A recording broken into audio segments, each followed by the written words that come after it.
The following presentation is part of the Technology and the Corporation Conference Series, sponsored by MIT's Industrial Liaison Program. Good morning. I'm really bad at keeping time, so at 45 minutes you can all just start raising your hand to get me off of here. But first, I just want to start out by thanking the organizers of the conference for inviting labor and labor's perspective when we're talking about the future of manufacturing. I think that we can't have a legitimate conversation about the future of manufacturing if we don't really look at labor's voice in that discussion. And I believe that in a global economy, that one of the things that has to change, and that in fact is changing, I'm going to talk a little bit about it today, but we still have a long way to go, is that in order for us to sustain good middle-class jobs, in order for us to grow our manufacturing base and compete in a global economy, it really is going to take a different kind of labor management relationship. One that really is looking at a real cultural change. And I think that that takes a commitment on both sides of the table, and really both sides of the table sitting on the same side of the table, that we have similar goals. And one of those being the long-term viability of the corporation that we work for. We also, as workers, are interested in that because we know without the long-term viability of the plants that we work for, we don't have a future, and we don't have long-term viability. But this was really, my background is organizing. I started in the UAW in 1995 as an organizer. And what forms the way that I work with companies, work with corporations, as well as work with the labor force and workers, is what I experienced as an organizer. And so I want to talk a little bit about that and why I think that workers are critical, and their voice is critical to improving on efficiencies, making sure that we're competing in this global economy, and that they have a real value add when taking our companies to the next level. But I started as an organizer. My first organizing campaign was a place called Mexican Industries. It was a part supplier for the big three, both to Ford, GM, and a little bit of Chrysler. And these workers, when I first started organizing them, they were pretty low wage, mostly immigrant workers, about 1,200 of them, mostly women. And I was a new organizer, and I didn't know a lot about organizing, and what I thought was, that this was going to be about workers getting better wages and benefits and a seat at the table. But what I found was these workers weren't just interested in getting better wages and benefits. One of the problems that they saw happening in their corporation was that there was a lot of waste happening. There was a lot of bad management. And this was a company that they had worked for a very long time. And what they were afraid of was that their company was about to close if they didn't get a different voice at the table. And so these workers spent Saturdays and Sundays away from their family, mostly women, mostly with children, figuring out how to form a union, mostly for that reason. They wanted a voice at the table. So unfortunately, eventually these workers were successful, but it was too late. The company closed. The company closed not because they formed a union. It closed because it was bad management. They were making bad decisions, and they were losing a lot of money. After that, I began to organize and also work in our part supplier department, looking at wages and benefits across the industry to make sure that we were bargaining together and not whipsawing each other and not putting different companies who make similar product at a disadvantage.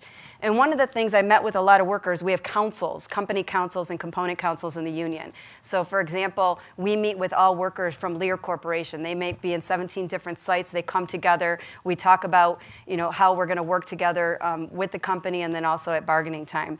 And again, in these council meetings, what workers weren't talking about so much was their contract and what they wanted to improve, though that was part of the conversation, to be honest. What they were talking about is how they could get a different kind of voice in the corporation.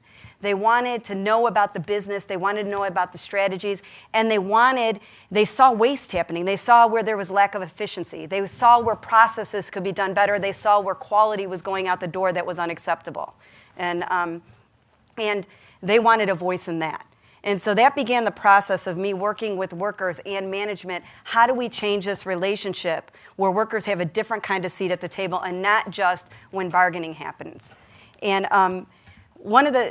it was very frustrating going through this process, and part of it was because the UAW had a long history of fighting for that kind of seat at the table. And what it showed me is that while we had made some gains a lot of the labor management relationships had changed, but mostly at the service level. That cultural change that meant real collaboration we were still far away from that. In the 80s and 90s, in the big three, the UAW was responsible for really pushing to have joint programs. And the idea behind the joint programs were the same reasons, as we wanted to have a bigger voice in quality. Unlike what you hear in the news and what I call lazy reporting, workers weren't just building not a quality product and passing it out the door. There were fights on the shop floor to stop lines because, again, workers knew that long-term viability was tied to whether or not that was a quality product. Now, a union's made up of people, right? So I'm not telling you that there weren't workers in there who weren't interested in quality.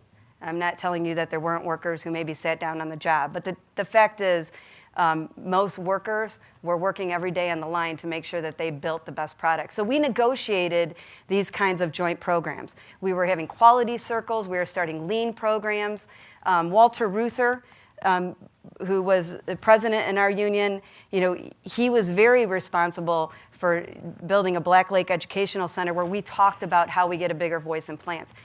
Leonard Woodcock, who was one of our presidents at one time, had told GM that he thought it was important that we start building a smaller car to make sure that we stayed competitive. And at the time, he was told by one of the companies that he needed to mind his own business, that what he needed to do was focus on just making sure at contract time and what his job was, but not on the bigger picture of the company. So I'm saying this just to show you how far we've come.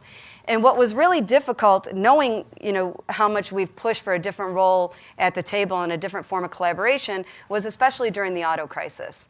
What many people don't know as you watch the news, which you didn't get a really clear picture and I think an accurate view of what was happening, and you all know all the story. GM and Chrysler went bankrupt because workers had gold-plated benefits and there wasn't enough efficiency in the plants, right? Is that what people heard? And that was the story, right? The focus was on the UAW, which to me was very difficult because it meant the workers. The UAW is the workers. And it's interesting, during that time, there was a study done saying to the American public, who do you support, GM, UAW, or the workers? People said they didn't support GM, overwhelmingly. They didn't support the UAW, but they supported the workers. So which is a real disconnect between what a union is and the way that workers felt during that time of being vilified. But the truth is, the auto crisis, what happened is there were many changes from 2000, even beyond 2003, but especially between 2003 and 2008, where workers were sitting down with GM, Ford, and Chrysler, creating efficiencies, negotiating contract language that took away work rules that didn't make sense. A lot of the changes that happened to make GM the company that it is today happened prior to the auto crisis. It just so happened that during the auto crisis, with Wall Street, gas prices going up, GM, Ford, and Chrysler not having too much of their product in trucks, that it wasn't enough quickly enough. So, and that's the story that wasn't told, that workers and management were sitting down and making sure that they had the most productive, the most efficient, and the best quality.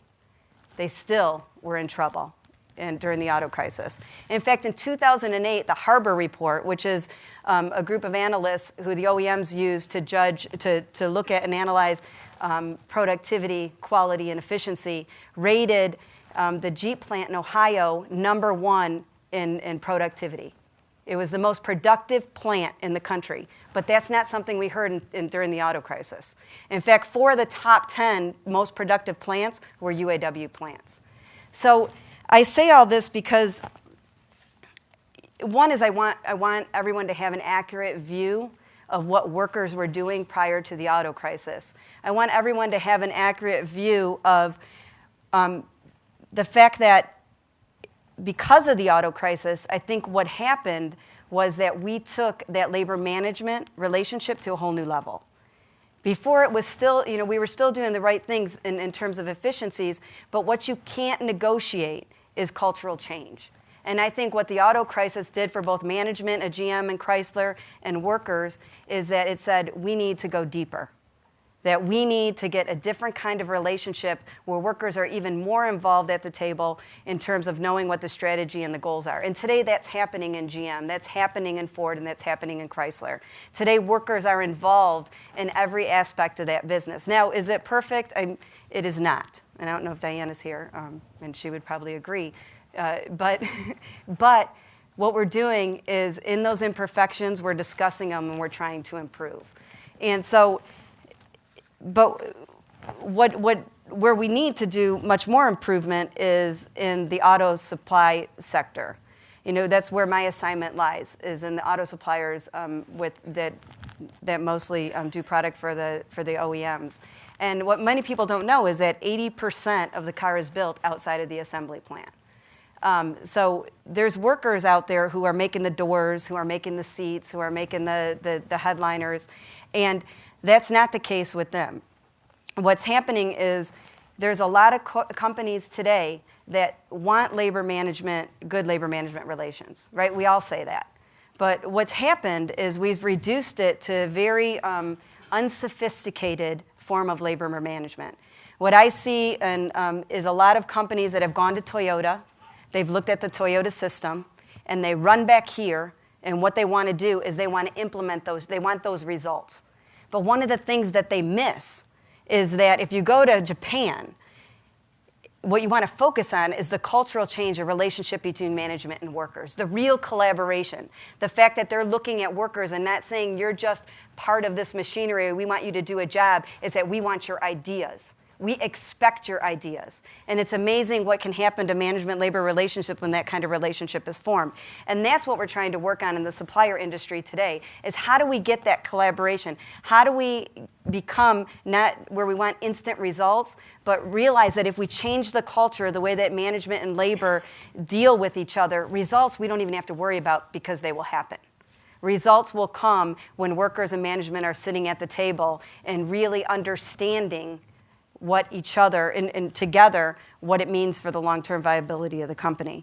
And we've had that happen in suppliers. Dana Corporation is one of them. This is a really interesting story because we didn't always have this relationship with Dana. In fact, I was the organizer on the Dana companies many years ago, and it was a very bad relationship. There was a lot of tension between workers and management, and then a bankruptcy happened. And it's amazing. My mom always told me this. Whenever something bad happened in my life, she would always say something good will come out of it. And it's been something that's guided me for a very long time. And I see that in every crisis that happens in the auto industry. We go to a different level. In Dana, we sat down at the table, workers negotiated concessions because we were trying to figure out how we kept Dana in business. But we didn't stop there. What we said is that we really wanted to embark on a joint labor management relationship. So we started this process. We sat down with all the managers in the room, and we sort of charted out where we're at in sort of the scheme of labor management, sort of old style, where we just sit down over grievances, versus we have real collaboration, workers are sitting at the table understanding the business and the goals, management's taking worker input. And we saw that some plants were doing better than others. So we embarked on this journey. What became very clear is that there was a lot of management in Dana that didn't want to enter into that journey. It was clear that they still wanted to operate off of the way that we used to operate, which is just dealing sort of on contractual issues and filing grievances, solving them or not solving them. And what Dana did was something pretty amazing.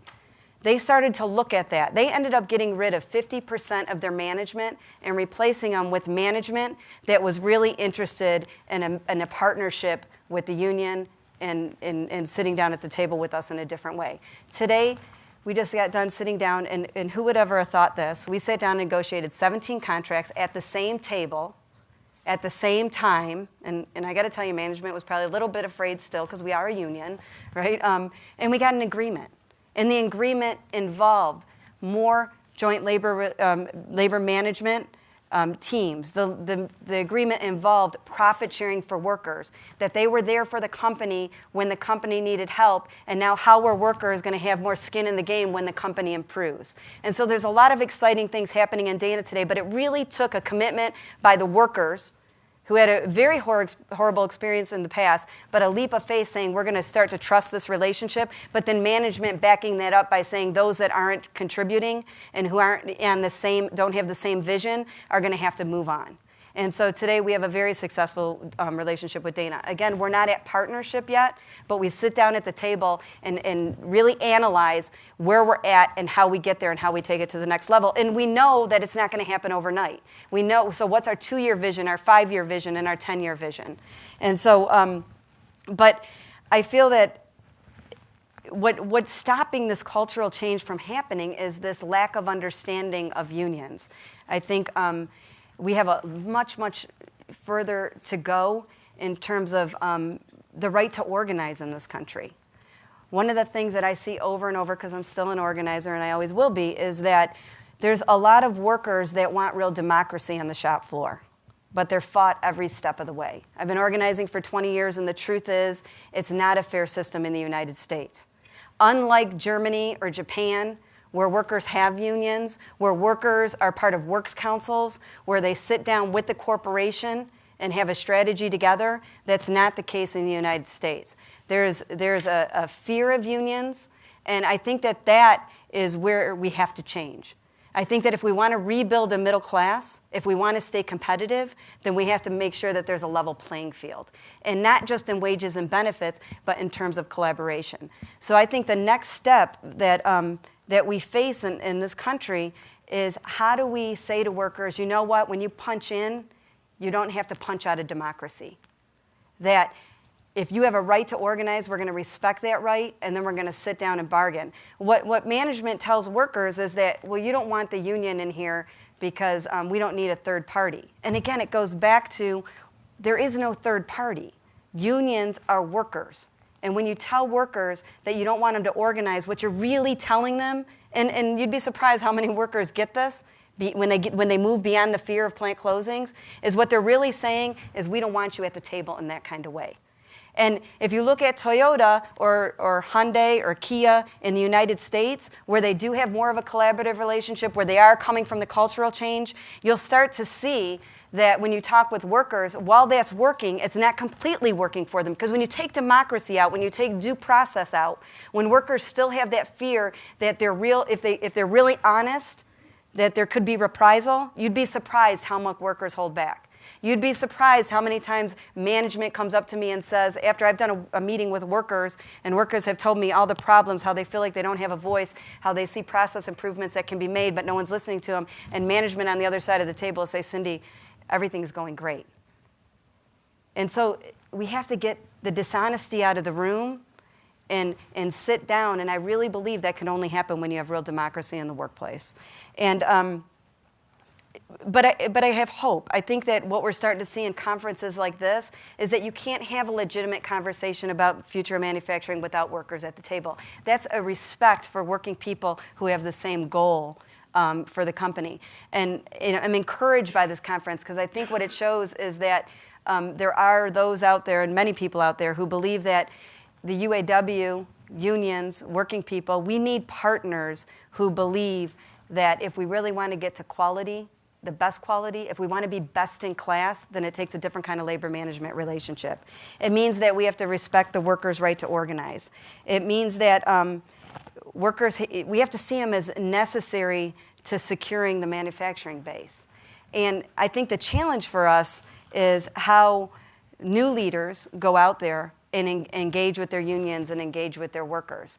I have two 9-year-old boys, and I'm the youngest executive board member on our board in the UAW, so I feel like I have two things. I have a lot of time, because I believe that these things take time, cultural change, but I also believe that we have to make this happen for the future of all of our kids, for our grandkids. We have such an opportunity today to really refocus on an industrial base, and to really see that it's going to take a collaboration of everyone to rebuild the country. Because I don't like the country that I see. I don't like the country where we're not making our products. I don't like the country, what we're going to talk about in a few minutes, where we have to have a discussion on where we get the skills to enter into this new manufacturing. This shouldn't be the discussion we're having in the United States. We should be leading the way in the United States. Instead, we're in rooms like this trying to figure out how we find the skilled workers. Now, that's a little depressing, but I think it's also an opportunity. I think that we have an opportunity in this country to say to working people, we know you're capable, we believe you're capable, join us at the table to figure out how we rebuild this country and make it better for the future of all of our kids and rebuild that middle class. So once again, I just want to thank you. I talk very fast, so I might have did that under 45 minutes. I want to thank you for inviting me and look forward to hopefully working with some of you as you hopefully enter into manufacturing in your careers. Thank you.